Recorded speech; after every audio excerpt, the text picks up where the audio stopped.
Chapter 4 Underground Arsenal, Traveling to the Black Market. Chu Family Manor. Inside the basement. Chu Zihong swept a glance at the empty basement, and then his gaze rested like a torch on a piece of area raised in the corner. If one did not look closely, it would be difficult to discover this unusual piece. According to the former lord's memories, his father seemed to have hidden a miniature arms warehouse in the basement for the sake of self-defense and protection of his family. But exactly where it was located, he wasn't too sure. However, through careful observation, it was still an unusual place that Chu Zihong found.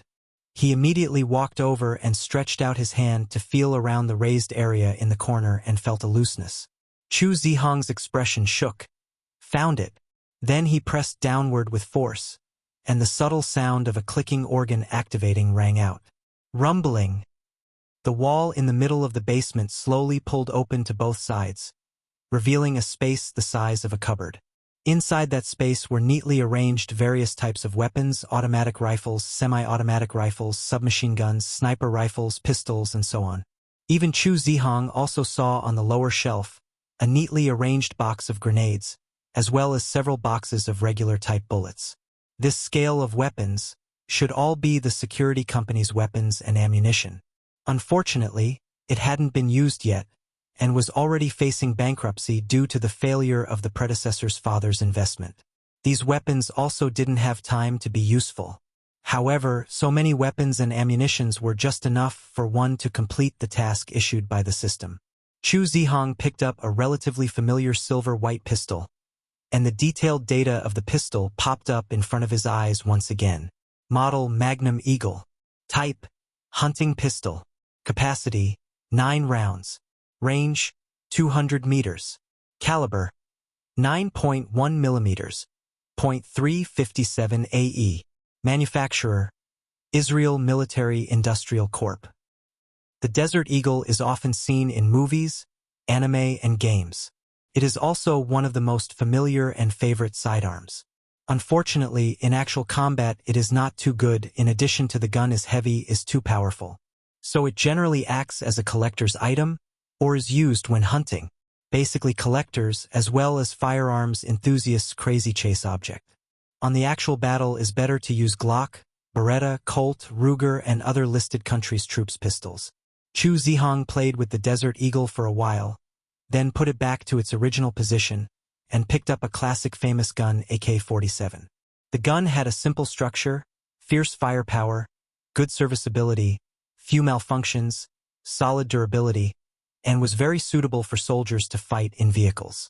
In the wind, sand, mud and water and other harsh environments, it can still shoot normally, and it is the most famous and widely circulated weapon in the world, as well as one of the world's 6 most famous guns. It is well known that of all the weapons in the Great Mao arsenal, there is none as lucrative as the AK-47, or as it is called, the Kalashnikov rifle. So since the end of the Cold War, the AK-47 had become the main export goods of Great Mao, with vodka and caviar following closely behind, as well as suicidal poets. Putting down the AK-47, Chu Zihong's eyes were suddenly attracted by a familiar one rifle. Hey, isn't this thing a Type 56 automatic rifle? This gun was not as famous as the AK-47, but it was still more popular over at the Imperial Graveyard, comparing to the several Type 56 automatic rifles that appeared in the Black Hawk Down movie. The price/performance ratio is just as good as the AK, and much better than Uncle Sam's M16. At the very least, it's not as finicky, doesn't jam, overheat, and have frequent problems in some harsh environments. The gun is the second life of a soldier, and the gun that always has problems is naturally not liked. Chu Zihong took the 56 type automatic rifle, came to a humongous backhand pull bolt, listening to the crisp pull bolt sound, very pleasant to the ear. It really gave him an addiction. After that, the weapons on the shelf are some of the more common weapons, such as M16, G36, and other automatic rifles. In the 80s, the price of these weapons ranged from a few hundred to a few thousand, and if they were all sold out, they could probably bring Chu Zihong $1 million in revenue. In the latter days, the price of these weapons has been greatly reduced, and even reached the kind of selling by the pound. The most expensive is the AR series of fully automatic rifles. The rest is a box of M57 grenades, as well as a dozen boxes of conventional bullets. M57 is Uncle Sam's military standard grenade. A single one is worth 100-meter knife. This type of grenade was suitable for positional defense and urban alley warfare, and was used to kill and maim living targets. This thing was kept for his own use. After all, there were inevitably some enemies just in case. The other weapons and ammunition went to the black market and sold them all, completing the mission. As for why we don't take it to a third world country to buy it, the reason is simple. For one thing, the vast majority of weapons here are bulk goods, not batches of firearms. Those warlords will not go to buy bulk goods. It is difficult not to be equipped with a variety of troops under their hands. Then you have to match them yourself. That's too much trouble. That warlord troops, not a batch of standardized weapons. Secondly, the bullets used in each weapon are likely to be different, and there are also high-end weapons that are delicate and require maintenance costs. Who uses them in backward third world countries? Third world countries prefer AK, not these high-end weapons. The environment determines everything.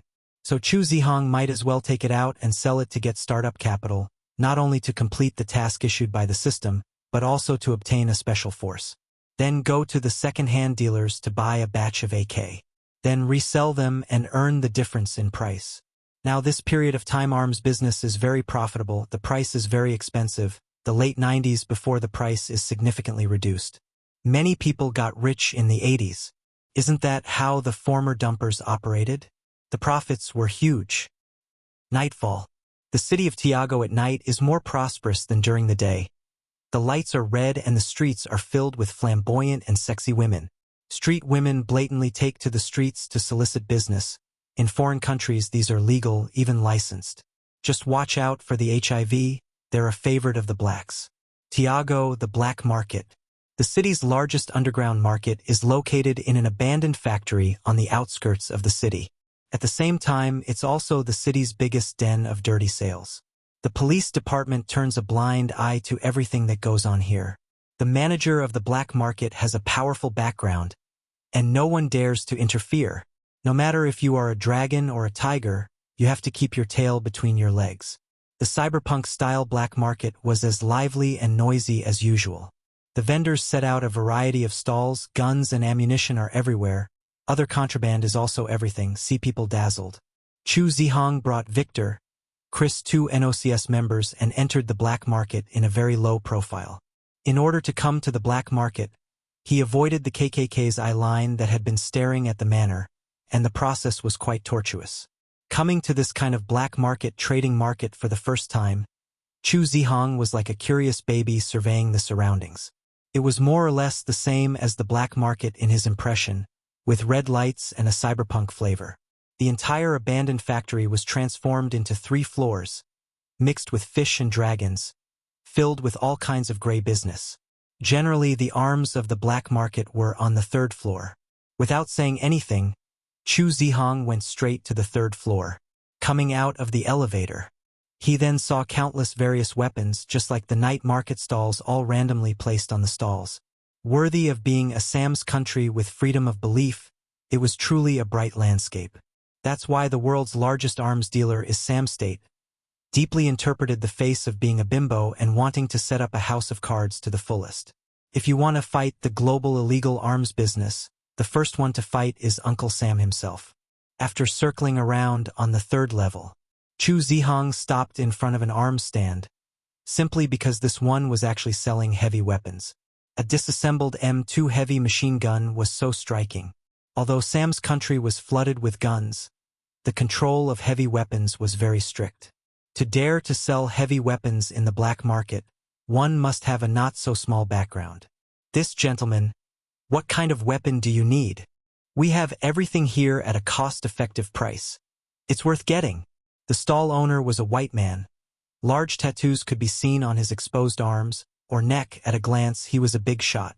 Seeing Chu Zihong stop at his stall, he immediately greeted him with a big smile. Collecting guns and ammunition?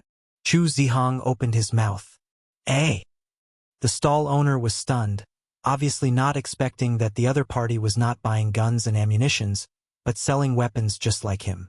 This was completely out of the box, causing him to be caught off guard for a moment.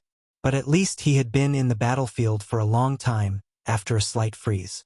The stall owner immediately reacted and asked again, "Sir, are you selling weapons?" "That's right, is this business?" Chu Zihong nodded and looked at the stall owner and asked, "Sir, how many weapons do you have? Old or new goods?" "Almost 1,000 all new goods." "I can take it. Can I see a sample?" The types of weapons are rather disorganized. The samples may require you to check them out on the ground. Chu Zihong shrugged and said, "Like this."